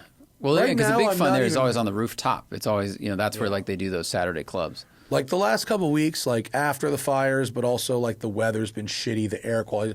I haven't wanted to go drive sports cars. I haven't been inspired to do that. I didn't think about it because there's so many fires being fought. Let the people that have to deal with their home or firefighters. Other people are having to deal with that problem in a way that is much more important and significant. And I don't even want to show up and see if the gate's open. Yeah. We had some firefighters here yesterday. They came by and took a tour, and they had brought their new boss. They liked when the new boss comes in, the firefighters like to bring him here and show him around and show him like here's the right way to do shit. So I encourage it. Come on, please come bring every firefighter down here. That way they all know we're here. Yeah. And they were like, we know you're here. We know. But I was like, you guys, were you in the Palisades? Where were you in the Eden Fire? Where were you? And they said they were in the Palisades, and they said they have to wear like full-on respirators up there because there were so many electric cars that burned to the ground. Whoa. And the chemicals that these guys are breathing from the literal thousands of EV, not just the houses and everything else, but of these huge numbers of EVs burned and melted. It's really toxic stuff. Yeah. I mean, battery fires, like, don't stand near one. I looked this up because years ago we lived in Santa Monica. A kid's electric bike caught on fire in a parking garage. Yeah. We were walking the dog. We smelled smoke coming out of a garage. Sarah called 911, and it led to me Googling, and people were like, if you are near a battery fire, get away from it as quickly as possible because it can like knock you out pretty quickly.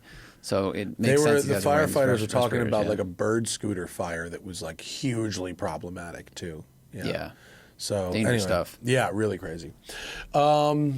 Nathan Reynolds, have you ever seen individual Mora metallic on the E46 M3? I hadn't, but it's cool. It's like a purple. Oh yeah, that's a nice looking color. Yeah, looks black from a lot of angles, but then in the right light it pops purple. Yeah, cool. Dildo. It's a funny. That's a great DILL name. space DOE.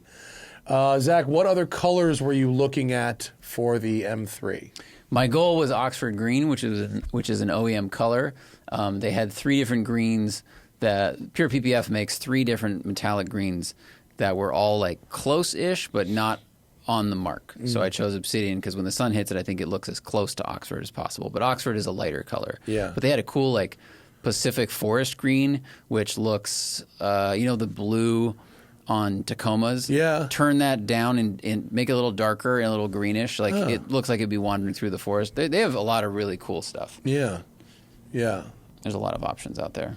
Toblerone Malone, is the 7-speed in the 991.1 bad enough that I should avoid it if I'm looking for a modern manual 911 experience?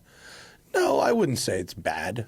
I wouldn't say it's not the best of the breed, but it's not bad. And there may be aftermarket solutions. You may be able to get, the GT3 shifter assembly or something. I don't know about the 6-speed versus the 7-speed, how that affects what you can use for a shifter mechanism. I'm sure it affects it in some way, but I'm also sure that someone has something that can improve it. Yeah, there's a Delrin part somewhere. Yeah. Henry Becks. What are each of your favorite parts about living in LA and things you don't like about living in LA? I mean, least favorite, traffic. It's just Traffic. I just drove across the country, and as I arrived here, I got stressed. I got cranky. Yeah. It's slow. It's just. I know it's a cliche, but it's accurate. Yeah. Traffic sucks. The management of the city with the government, like it's not because they're Democrats, just because it's like a very poorly organized city. It's very complicated and in many ways like real stupid who has actual power to do things, and consequently it's like fucking dumb. Right, the stuff you had to deal with some everything of the about how things that runs is dumb. Yeah. And it has nothing to do with whether you're progressive or liberal or whatever. It's just the organization is not political. It's fucking dumb. It's just all dumb. So there's that. But the sunshine, the crisp California air, the food, the multiculturalism. Totally. The access the roads. to beach, mountains, Yeah. snow, desert, Yeah. all within 2 hours or less. Yeah. Traffic permitting. It's pretty amazing. It's pretty special. Yeah. Yeah. And Andy said, Andy, Colorado, how did the cold and mountains affect the range of the Taycan? So the cold definitely does. I got the car in Detroit and it was 19 degrees. The maximum, I got it, they had charged it up all the way, and it was showing 160 miles to empty, which I very much believed. Here in LA, when I charge it in my house and it's fully full, it's 240 miles to empty. So it's a substantial change. But the mountains, the mountains actually weren't all that bad, but specifically because Hannah and I spent a lot of the uphill from Denver to Loveland Pass sitting in very slow traffic. It was Friday in the winter. Mm-hmm. And so we had that people going to the mountains to ski, and then there was also a crash. And so almost all the way from Golden to Denver, which is the big uphill, Golden to Loveland Pass is the big uphill if you're going west, almost all of that was done between 5 and 20 miles an hour instead of at 75 or 80. Yeah. So, and then as we went west, as we went down in elevation, the range went up and up and up and up and up and up. Real world, I think 240 is more than reasonable. But as I say in the video and everywhere else, my body wants to do about 90. Stop for 20 minutes every 90. And Porsche's route planning seems to kind of optimize for that. Yeah, it's good. Christian says, I was at the Lexus Cafe in Tokyo and they had a LBX hatch manual. Never heard of one. Shocked to see Lexus making it. Is it a Lux GR Corolla? Yes, it is. Yes, it is. It is a Lux GR Corolla. It looks kind of weird. It's not bad. It's not great. It looks like a miniature crossover. Yeah. Extra tiny. Speaking of Lexus, my dad bought a Lexus TX 500 F Sport for South Carolina.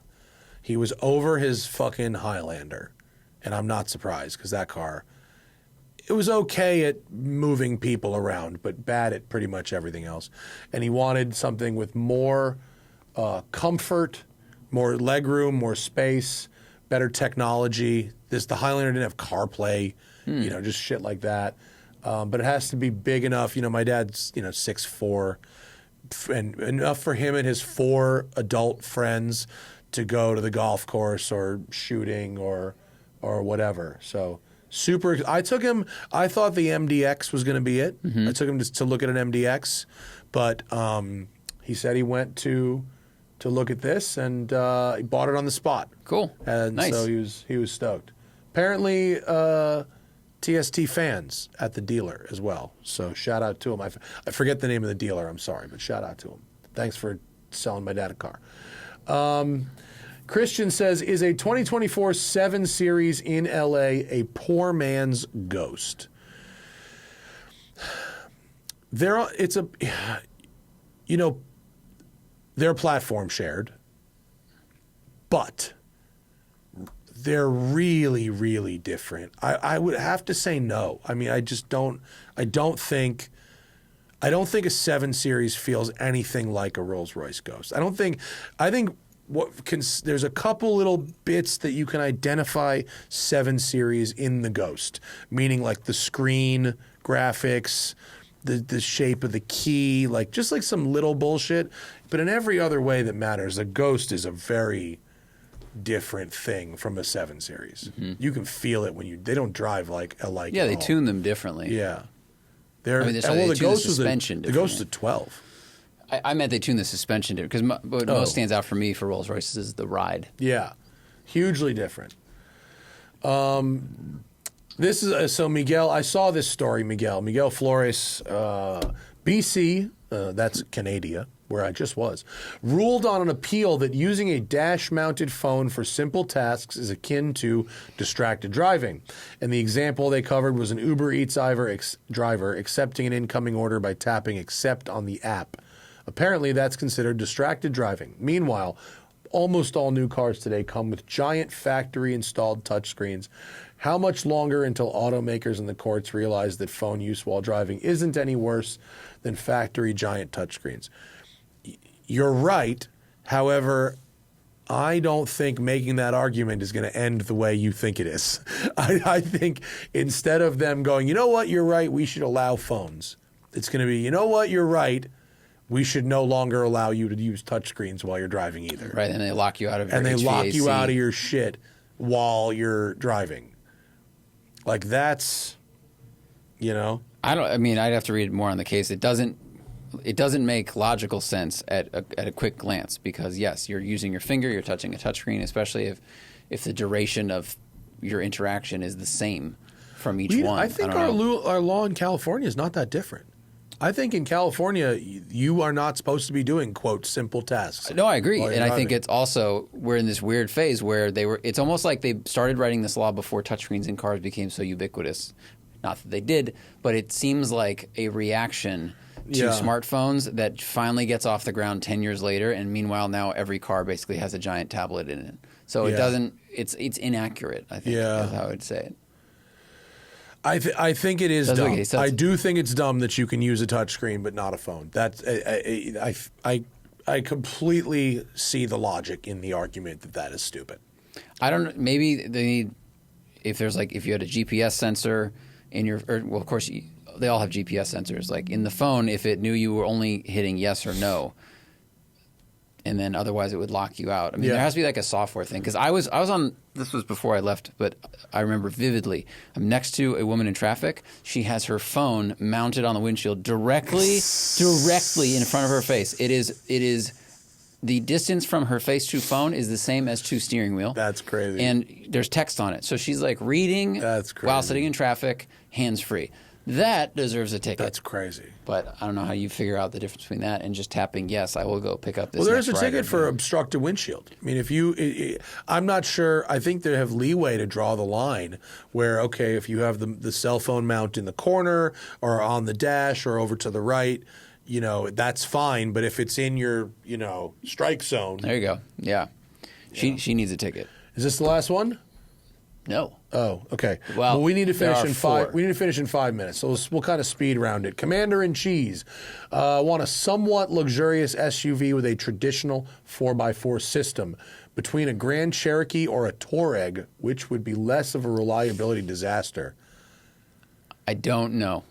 I haven't read up on. I mean, Stellantis is notoriously not great. Land Cruiser. The answer is Land Cruiser. Yeah. Or it's probably a better idea. Yeah. Or even Toyota. Or the used the Lexus. new 4Runner. The new 4Runner. Yeah. You get the new 4Runner. Yeah. I'd call it luxurious. Traditional 4x4 system. I don't want a Touareg. I wouldn't want a Touareg. It's the Touareg. Oh, a Touareg. Yeah, Touareg is Cayenne based. That's a Cayenne. That's the Cayenne. Rear-wheel drive with 4-wheel. Yeah. A Grand Cherokee's not doing it for me right now. I like them a lot, but I'd rather a Durango. I'd rather a fucking Durango. But it's got to be Land Cruiser for me at that point, or I guess maybe Q7 if I could swing it. Let's see what Consumer Reports. Here we go. So this is from 1 year ago. Someone on Reddit pulled up Consumer Reports for a Grand Cherokee, and it was one of the least reliable. Yeah. Jeep was one of the least reliable brands. Yeah. So you're just putting. It depends on how long you're going to own it. Depends on warranty. Depends on all of those things. I think we need more information. Mm-hmm. But if it was a long-term ownership situation, I wouldn't go with either of these. I wouldn't either. I'd say Land Cruiser or a used full-size Land Cruiser or Lexus Cruiser. Right. Joel says, with the new administration, will there be a significant slowdown from the OEMs on EVs? It's funny that I think that the EVs, the life development cycle of a new car is like longer than almost an administration. I think it's like 10 years.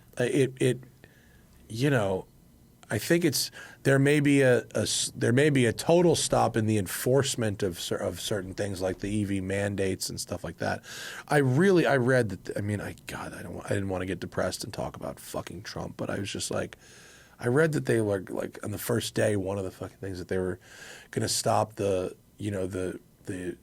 infrastructure money going to charging infrastructure, which was like we were getting so close to it being like acceptable. But yeah, I think there probably will be some. I think that OEMs that we're going to phase out some gas cars entirely may extend them by some time frame. Porsche's already walked back some of their EV only stuff. It may be too late for some automakers to turn the ship. I do think I think that the demand for EVs will slowly rise. I genuinely, I don't have one to save the fucking planet. I have an EV because I had one, and it genuinely made my day-to-day life of driving around real nice. And when I didn't have it for that year, I went, you know what? That was nice. I want to get back to that. I think that they've had a lot of success on their own merit. There has been a lot of push to develop them and sell more of them and all those things. So if they pull the rebates away, it will be harder to sell them. But I think people like you who converted to EVs are probably not going back. Yeah. And the more people that get exposed to them and see those benefits, if the math also works versus gas prices and stuff, you'll probably see more people buying them because they're just really nice. It's a nice ownership experience. But they thought we're going to have 100% adoption rate and all this. But no, I think the adoption rate will go up by single-digit percentage points each year. Yeah, probably. And I hope they continue to develop EVs. I hope they realize that there is a market for them, that they are good. Price is a factor. There's definitely a market for an affordable, they're selling Model 3s. They're selling Model Ys. People, the affordable EVs, people are buying. If you want to buy a car that's not a Tesla, that's also a good idea. There's also that. You also, I don't know. I'd be curious to ask a powertrain engineer what what is left on their to-do list for EVs? What I know we want lighter batteries and I life. think battery but, like, chemistry is are like the a motors big thing. where? Are they happy with the motors? Do they want more efficiency? Are they always trying to iterate, or is there a big list of dreams? I'm curious. Yeah. I think they're all kind of holding out for this battery chemistry Solid state kind of shit. Yeah. Two more. Papa Gray, Canadian, Snow, second daily driver. I have an Integra Type S and a Golf R manual on order. What is the best combo of daily driver fun and practicality for this climate? Golf R. Obviously, Snow brings the all-wheel drive into play with the Golf R. 100%. I'd rather, in a sunny day, I'd rather drive the Integra. In the Yeah. snow, I'd rather drive the Golf on Blizzax. Yeah. Nice cams, last one. Will we get to a point where there will literally be not a single OEM selling a new car with a manual? If so, when? Yeah, probably. Yeah. I think eventually. Probably. I would say within 15 years. Ooh, okay. I think more than that. I mean, there's an automaker If they can get away with it. I know of two automakers that have both committed to do it as long as it is legal. Right. And there's another one yeah. that didn't explicitly say that, but I'm pretty sure the implication is there. I think the size of the company will shrink. Like Porsche might be the holdout large company, but then you'll end up with like Lotus, Caterham, something like that. Yeah. But I think it's really Ford about said they'd do it as long as it was legal. as long as it's legal, and then the market is still interested. Mm-hmm. It would suck if it was like fully banned. Yeah. I don't think banned. It's just about the efficiency. Yeah, really. at a certain point they will not be able to meet some standard, that comes up with a manual. It just won't. Yeah. It won't be possible. Great questions today, patrons. We appreciate you very much. Thank you for sticking through us as we took our mental health / travel / whatever break. Right? If the ad sales are going to suck balls in January anyway, fuck it. Take a little vacay. Get back to it in February with some new ads. But we appreciate you. TST 1000 is coming up in March, and we are preparing for that. We're working on some other things that are very special. But thank you, and subscribe to the Patreon if you're not about it. Maybe you wanted to hold out because we were gone, and now you want to get back in for 2025. We love you, kids. See you next time. Bye.